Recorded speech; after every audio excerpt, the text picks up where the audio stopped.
Do you pay taxes to Leeds and the Thousand Islands? Were you shocked when your taxes went up 14% in 2007? Well, it looks as though you are being for even greater shock now that, in spite of serious opposition, grandiose plans and changes for new municipal buildings are going ahead. 20 acres of land has already been bought for $195,000, but this is just the very beginning of a spending spree by council of frightening proportions. This rural municipality was amalgamated from 3 smaller ones in the year 2000, and this means that there are municipal buildings in several locations, the main offices in Lansdowne. A provincial government grant of $3 million put dollar signs dancing in the heads of the council, and they started thinking really big, much too big for this small township of only 9,000 people. The result of this big thinking? Council has just signed a contract to build a huge municipal complex, forcing a kind of musical chairs with multiple moves of offices, garages, trucks, machinery, and a fire truck, and on, with more and more expense for taxpayers. The estimated cost of the new complex was bad enough, but there are real possibilities that taxes will go up as unforeseen costs skyrocket. Council signed on the dotted line without bothering to answer over 20 searching questions that concerned taxpayers had presented to them about the financial implications of this huge and mostly unnecessary change. Why all this building? Okay, the fire station in Lansdowne is old and too small and needs replacing. All are agreed to that, and the township offices are scattered. So it would make sense to use provincial money to do 2 things. Build a new fire station in Lansdowne and expand the present municipal building to bring the township's planning department down from Lyndhurst to join the other offices in Lansdowne. Wouldn't that make sense? But that wasn't grand enough for council, despite a time of very serious recession and unemployment. Once council members got the bit between their teeth, their plans got grander and grander. Too boring just to expand the present building, they must have cried, so let's build a whole new one. And while we're at it, let's build not just an office building, but a great big impressive garage behind it. Oh, and a fire station as well. But as a result, the old building will now be half empty.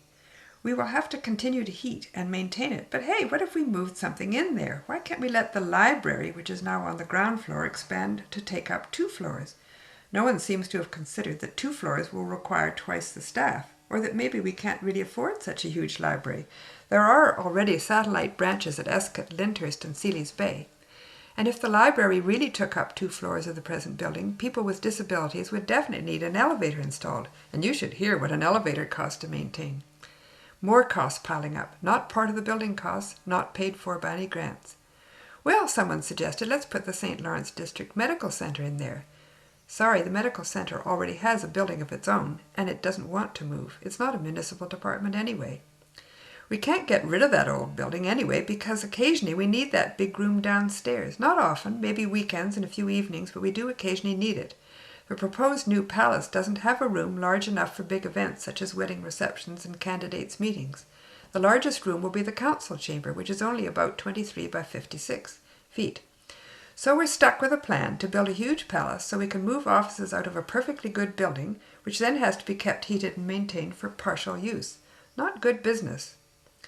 Remember that building up in Lyndhurst? When the planning department moves into the new palace, that building will be empty. Well, let's make it into a new headquarters for the fire department, council thought.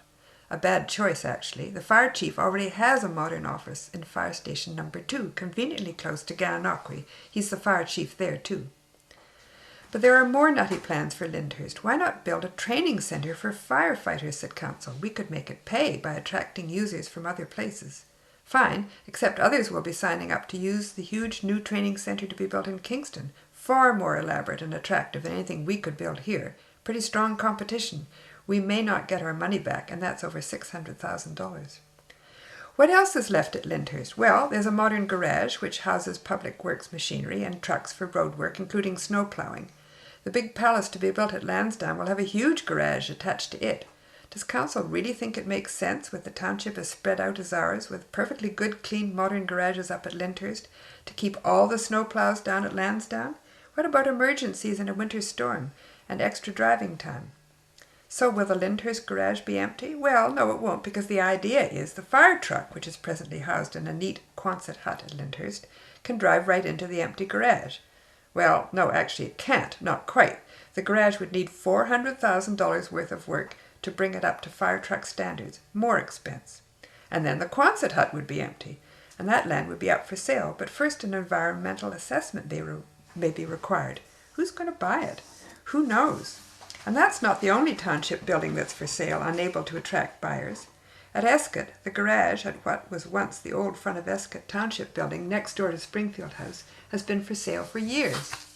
There are problems with the land it's on, which is thought to be contaminated from its days as a garage and salt storage, and the township wants to sell it free of any liability. Recently, the township put a new roof on the garage, so this empty building is costing lots of money just to maintain. Do we really need to add to this inventory? But there's more. The municipality has garages on Highway 2, close to Reynolds Road. This building recently had a new septic system and a new steel roof, as did the salt dome near it. But instead of a bit more refurbishing and expansion to permit the Lansdowne trucks to be housed there, the plan is to have all trucks up at the palatial new complex, and, you guessed it, to put those empty Highway 2 buildings up for sale. So, more empty buildings which have to be kept and maintained until a buyer can be found. Maybe not easy in these troubled economic times. Everywhere, ordinary people are having to cut back to deal with the recession, and the economy in Eastern Ontario in particular may take years to recover. What is our council thinking to embark on this big new complex when far cheaper and more sensible renovations would have served us well, and could have been paid for with those same infrastructure grants? Even for costs that they can foresee, Council is going to have to dip into reserves set aside for other purposes. What are they going to do about the costs they haven't foreseen? Don't be surprised when your taxes go up, and remember why at the next election.